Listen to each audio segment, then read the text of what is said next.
Bismillahirrahmanirrahim. Assalamualaikum warahmatullahi wabarakatuh. Perkenalkan, nama saya Herta Furanti dan rekan saya Delia Salda Maharani. Nah, kami di sini akan membahas tentang bahaya merkuri dan penanganannya. Saya akan menjelaskan merkuri dengan lambang Hg.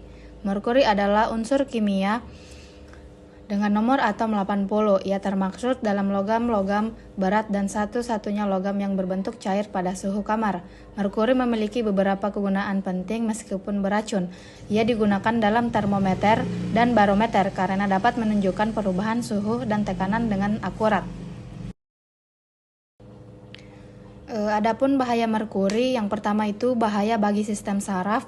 Uap merkuri dapat merusak otak dan sistem saraf pusat, menyebabkan tremor, gangguan ingatan, kecemasan, dan sulit berkonsentrasi. Anak-anak dan janin paling rentan terhadap dampaknya.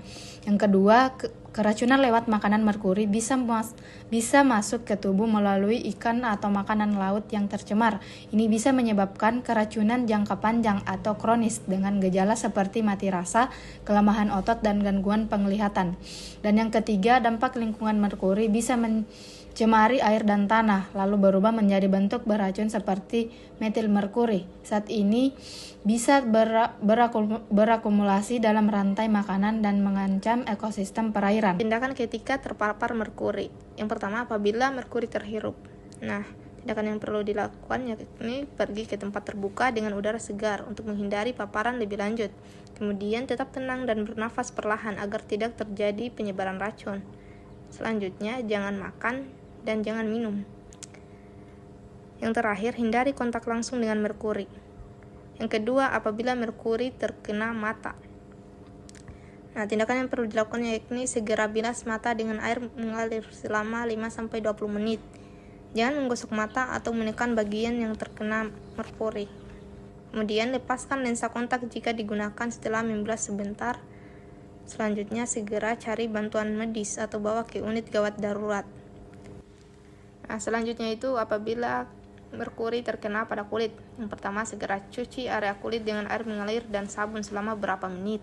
Kemudian lepaskan pakaian atau aksesoris yang terkena merkuri dengan hati-hati. Selanjutnya, jangan menggosok kulit agar merkuri tidak terserap lebih dalam.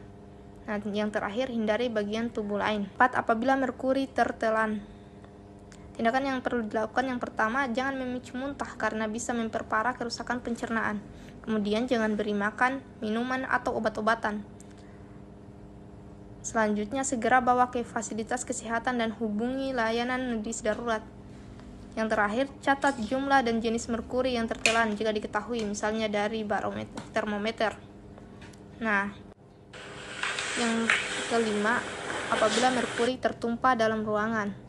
Yang pertama, jauhkan orang dan hewan dari lokasi. Kemudian, fertilisasi ruangan tapi jangan pakai kipas. Selanjutnya, pakai sarung tangan dan masker. Kumpulkan merkuri dengan pipet atau selotip, jangan disapu. Selanjutnya, simpan dalam wadah tertutup dan beri label. Yang terakhir, hubungi petugas untuk penanganan limbah berbahaya.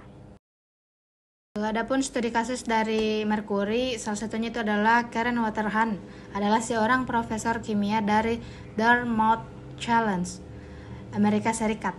Ia dikenal sebagai ahli toksikologi logam berat, khususnya merkuri. Pada tahun 1996, ia melakukan eksperimen dengan senyawa yang sangat berbahaya bernama dimetil merkuri. Tanpa disadari, eksperimen itu menjadi awal dari tragedi yang menimpa dirinya. Saat menuangkan dimetil merkuri ke dalam alat laboratorium, setetes kecil cairan itu tumpah ke sarung tangan lateks yang dipakainya. Ia tidak merasa ada masalah karena tidak ada luka atau sensasi aneh.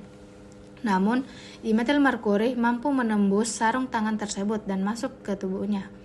5 bulan kemudian, Karen mulai merasakan gejala seperti kehilangan keseimbangan, kesulitan berbicara, dan gangguan neurologis lainnya. Dilakukan pemeriksaan, ditemukan bahwa kadar merkuri dalam darah mencapai 80 kali lipat dari batas aman.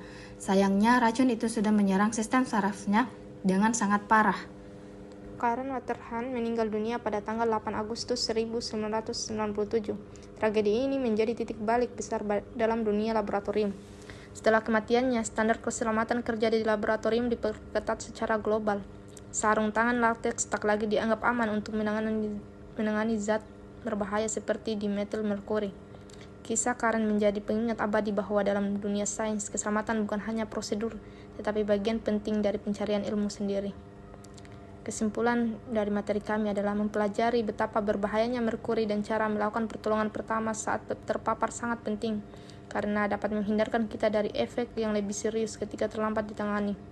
Banyak bahan-bahan kimia yang berbahaya sehingga perlu memperhatikan bagaimana cara penanganannya, terutama bagi orang-orang yang bekerja dalam laboratorium. This is probably the most dangerous substance in the world. In 1996, Karen Wetterhahn, a chemistry professor at Dartmouth, spilled a few drops of dimethylmercury on her glove. Without thinking too much, she simply changed the gloves. A few weeks later, she felt dizzy and her condition rapidly worsened. She slipped into a coma and tragically passed away about 10 months later. Dimethylmercury can penetrate latex gloves and is easily absorbed through the skin. Once in the body, it is converted to methylmercury, which can travel to the brain and bind to proteins and peptides.